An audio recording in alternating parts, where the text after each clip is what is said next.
right. On Overgrowth in the bottom left. Pacer Innovation. Overgrowth. There he is. Solid win there. Yeah. And up to the top right, his opponent in green. Samsung Galaxy Can Hurricane. No, Innovation was actually so known for doing this, especially in the GSTL. He was playing for Seoul.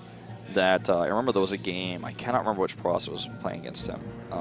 But you know, on an ESF team, might have even been like in a Zubu Protoss. Somebody didn't even scout the push coming and made 8 cannons. And then was this on Frost? I think so. Yeah, and he had the High Templars on high ground. It was awesome. He was just like come at me. Yeah, that was against a 3-base SCV pull, and that was so strong. No one was stopping that at the time. Innovation was killing everyone with it. Yeah. It's a good flashback there, Wolf. It was so funny because he just did it every game, and the guy was just like, "All right, I'm gonna make like 8 cannons. I'm not even gonna worry about it." It's actually worth it. It's really funny because if you make that many cannons and you have like a little bit of spell support, like cannons have ridiculous range. They fire quickly. They do a lot of damage. Well, had Innovation just simply not attacked, he was on 3 base too against a Frost who wasn't mining from a 3rd, or if he even had a 3rd, I can't remember. But didn't he trick him by going only 1 Colossus that game too? Yeah. Yeah, that was like. That Protoss really had his number, man. That meta was really fun back then. When people were starting to go 1 Colossus into Storm, that's kind of all but died out because Widowmines came in and things changed a little bit. But actually, right now, no one's using the Widowmine builds really anymore. Yeah, do you think that'll change if that patch goes through? It definitely will for at least like a week or 2, but will it continue after that? I don't know. Yeah, I'm really curious to see how that one's going to work out. By the way, what's your favorite new map in the pool? Do you have a favorite? Okay, this is actually a really hard one for me. I think so far, it's a little bit match dependent, but I like, God, I have a hard time with the names. The ones with the octopus in the middle is Catalina. Yeah. And I'm liking that one so far. And the one that has the terrible spawns if you're across from each other. Foxtrot? Is that the one you're talking about? No. Definitely not Foxtrot. I'm really bad with the names, too. The one that we casted first game today. Is it Nimbus? Yeah. No. It's Deadwing. Deadwing, that's right, yeah. I have so far really liked Deadwing when it's not those spots. Okay. When it's not the horizontally cross. Okay. Well, how about you? I actually like those 2 maps the best as well, Deadwing and Catalina. Catalina is a map where we've seen so much really cool games because I feel like the rush distance is basically perfect. There's enough terrain on the map. It's cool that there's like the high ground like tunnely route, and then the low ground is a little bit more open, and yeah, it's interesting. That map was originally made to have a lot more spawning locations, but the tweaked ladder version, I feel like, takes the best of the map designers' ideas about terrain and then makes it into a map that's really viable to be used in competitive play. Yeah. Was it originally like a 6-player map or something? Yeah, 6 or 5. I can't remember which, but it was like a TL map, contest map. You can't have 5 or 6 bases in an actual pro map, I think. If you scout that late, sometimes you're just going to lose.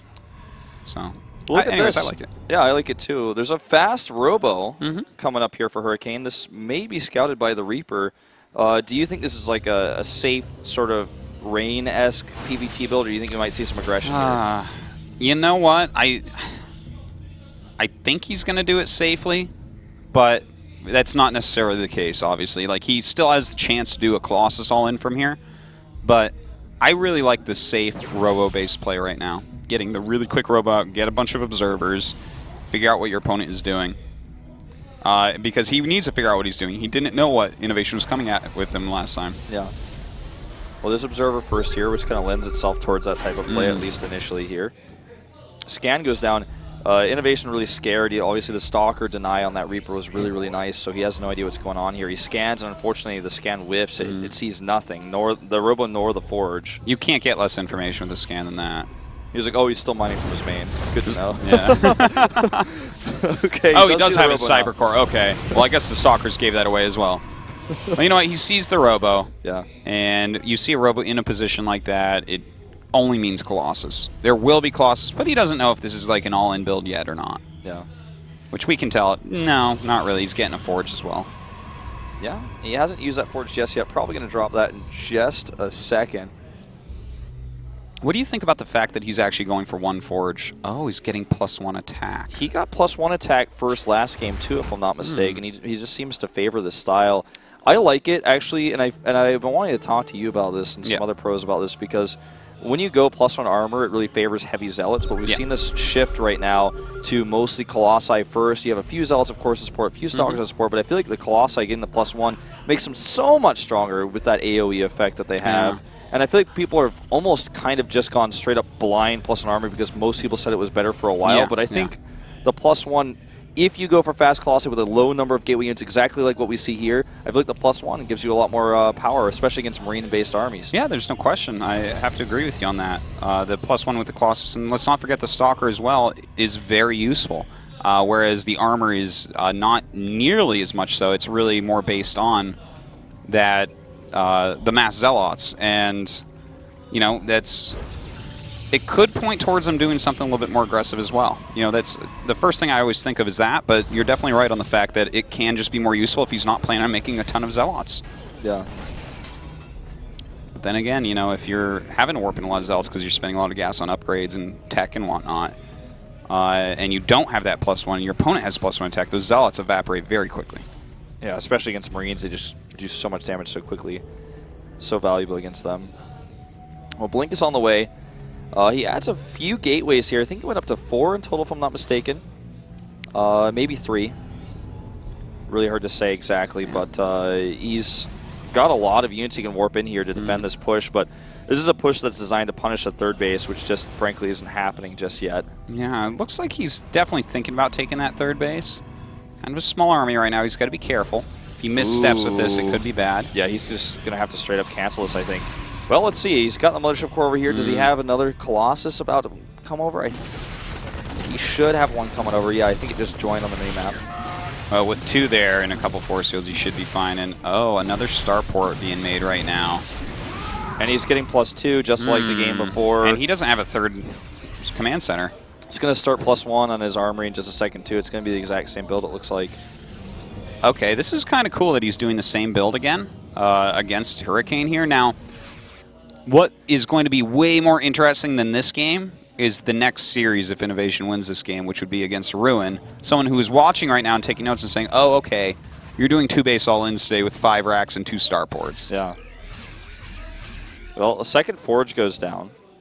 Similar to last game. This is almost looking mirror, just cut the Oracle part of the game out to what we saw last game. And I really like this. I mean, obviously, it's really strong. He's going to have those extra tech labs now to make 3 Marauders at a time. He's going to have that +1 for his Vikings to negate the +1 armor. Because that armor actually affects Vikings so much because they shoot 2 rockets, so it applies twice. So that actually helps him a lot. Yeah. Well, when you're getting that many, the +1 armor makes so much sense, really. I'm a little bit afraid here for Hurricane. I think he's just going to die again. You know, it seems like he doesn't quite get it. He has. Look at this. He has not even scouted the main base at all. Yeah, no hallucinations, even though he has sentries. Not even an observer poking in. Yeah. Like, you can afford to lose 100 energy on a sentry or an observer or something like that. He has. I mean, he's really not scouting anything. He didn't scout that there were gases at the natural. He did scout that there was no third, but yet here he is starting 2-2. Yeah. 2-2 is not what he needs against this, unless it was going to be done, which it's not. Yeah. We're going to see the SCV pull in just one more wave of units, I think. Okay, now the Observer sees everything way too late. He doesn't have time to get cannons up. Might as well cancel his 2-2 and try to chrono boost all of his gateways. That might be his only hope here. Oh, man. 2-2 is absolutely not going to finish. No, it's not. This is, like, really, really rough. We'll see what he can do here. See maybe if he can micro his way out of this one, but it's pretty hard to believe. All right. Whoa. There you go. He's saying, let's just do it now. Those force fields were actually pretty bad, I would say. I guess it buys him some extra time, but he doesn't have that many sentries, so I'm a bit nervous. And look at that. Oh, it goes down so quickly, that Mothership Core. Nice time warp, though. Yep. He's moving forward, and oh my god, it looks like he's holding it. This is the difference, man. This time he has Stalkers. This time he has a way to do something behind those force fields. With those Stalkers, actually eliminate the Vikings. There's only 3 Vikings left in this army. Now 5 as 2 more join in. But he's looking a lot more solid here just with those extra Stalkers for the DPS here. And I think he may very well hold. He pulls the probes here. The Colossi doing a lot of work.